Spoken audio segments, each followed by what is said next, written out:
Болочок ата-эненин моралдык, материалдык, физиологиялык жактан даяр болуусу баланы каалоосу наристенин ден соолугуна, психологиялык жактан туруктуу болуусуна чоң таасирин тийгизет.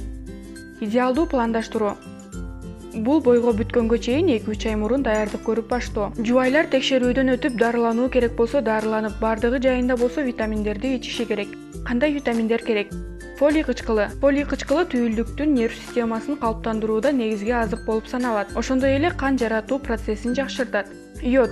Бул микроэлементти калкан бези гормондорду иштеп чыгуу үчүн колдонот. Алар адамдын бардык системаларынын иштешине чоң салымын кошот. Темир. Адамдын организмине керектелүүчү олуттуу микроэлементтердин бири. Темир организмдин кайра калыбына келүү процессин жакшыртат. Тамактануу. Кош бойлуу аял түрлөп тамактанышы керек. Бул ашыкча же көп дегендик эмес.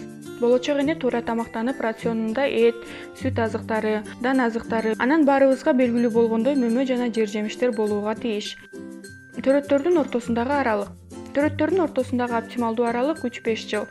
Себеби эмизип жаткан аял өзүнө жана кийинки баласына бере турган тиешелүү витаминдерди чогултуп жетишпейт. Боюнда бар ар бир аял контрацепсия каражаттарын туура билип, үй-бүлөнү пландоо ыкмаларын колдонушу керек. Андан тышкары аял төрөт үйүндө көз жаргандан кийин 2 сааттын ичинде спираль салдыруу мүмкүнчүлүгүн колдоно алат.